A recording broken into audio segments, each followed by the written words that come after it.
डॉली इसको संभालो। बैठाओ, यहाँ बैठाओ।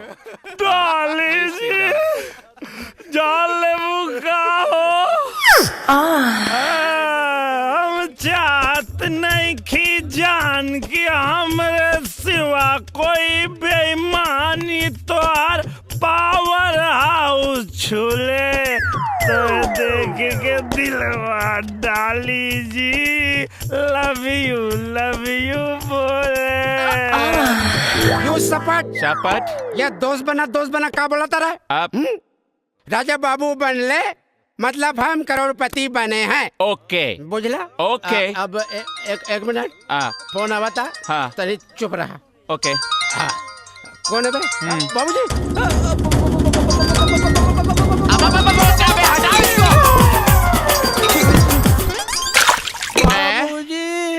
बाबूजी तो डूब गए। डाली जी डाली जी।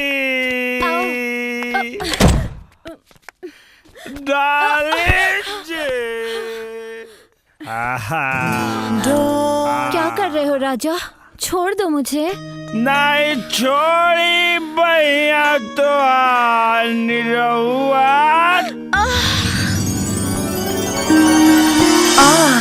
सटल रही। राजा, जिस आग में तुम मुझे जलाना चाहते हो वो हमारे दामन को दागदार बना देगा। अरे भैया मैं कसी के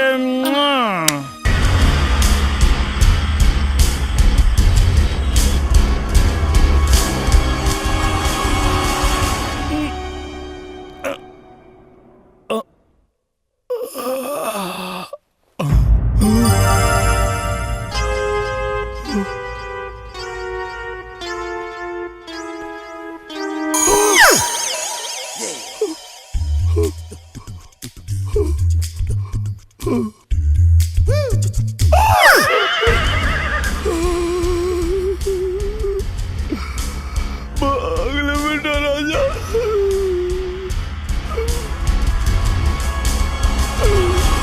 डॉली मैं लुट गया, बर्बाद हो गया इंस्पेक्टर साहब।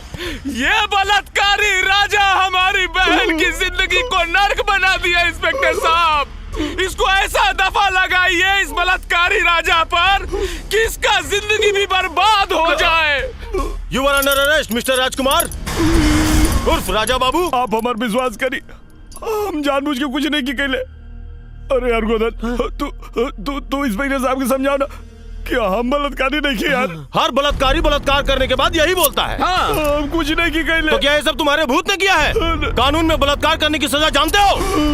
धारा 374 76 हाँ, धारा 376 और धारा 355 354 हाँ 354 और इंडियन पिनल कोड के तहत उम्र कैद की सजा।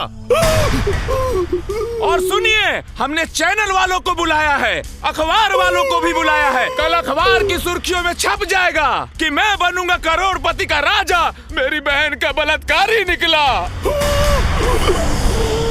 इंस्पेक्टर साहब एगो विनती करी, कोई बीच के रास्ता ले दे के ना निकल सकेला। इंस्पेक्टर साहब हमके बचा ले। बचने का सिर्फ एक ही रास्ता है। मेरी बहन डॉली से शादी करनी होगी। हाँ। एक मिनट तनी उठा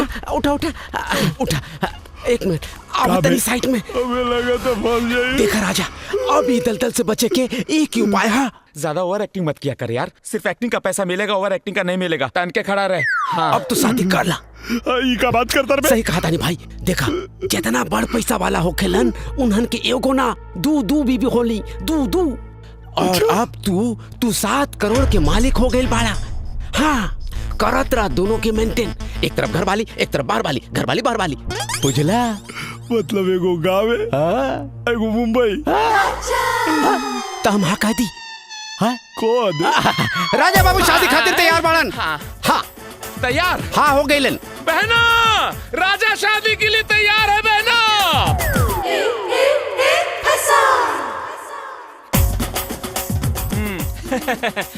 लाइए, बस हो गया। थैंक यू जीजू। हाँ लीजिए, हो गया। बधाई हो। आप हार पहनाइए। हाँ हाँ हाँ 1 सेक ओके।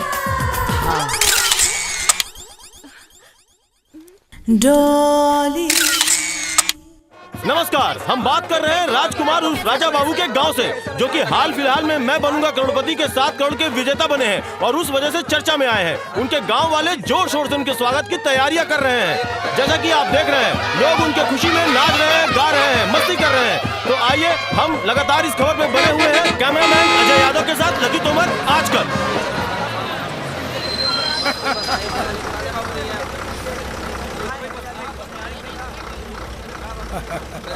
अरे बाबूजी, राजा तो ये बस में ना आयल। अरे का भइल त ई बस से ना आइल था, पिछला बस से आवत होगी। बजावा बचाओ।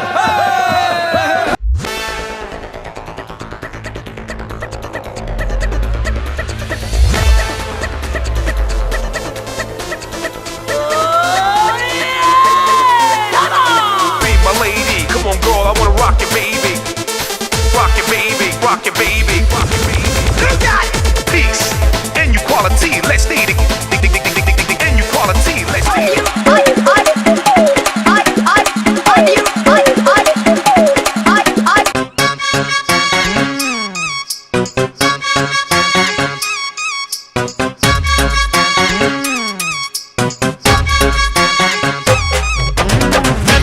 देखिए, अब तक चौथी बस आ चुकी है, लेकिन राजा बाबू अभी तक नहीं आए।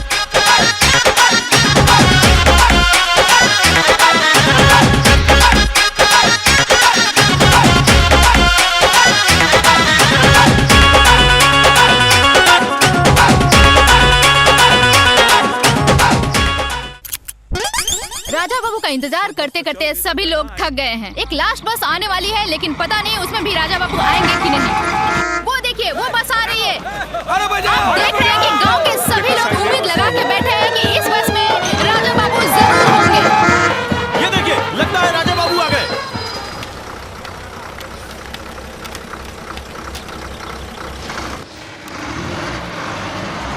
बाबूजी, राजा तो ना आइल। सर, आखिरी बस निकल गई और इसमें भी राजा बाबू नहीं है। आपको कैसा लग रहा है सर? सर, क्या इसमें कोई साजिश है? क्या कहेंगे आप? अब आप क्या करेंगे सर? जवाब तो दीजिए। कहीं राजा बाबू 7 करोड़ पाके बदल तो नहीं अरे चुप रहा तू लोग, जा भागा यहाँ से। शाम हो गई, अभी तक तो राजा ना आयल। अरे है तो हवा सोचत बानी, क्यों ससुरा कहा बा।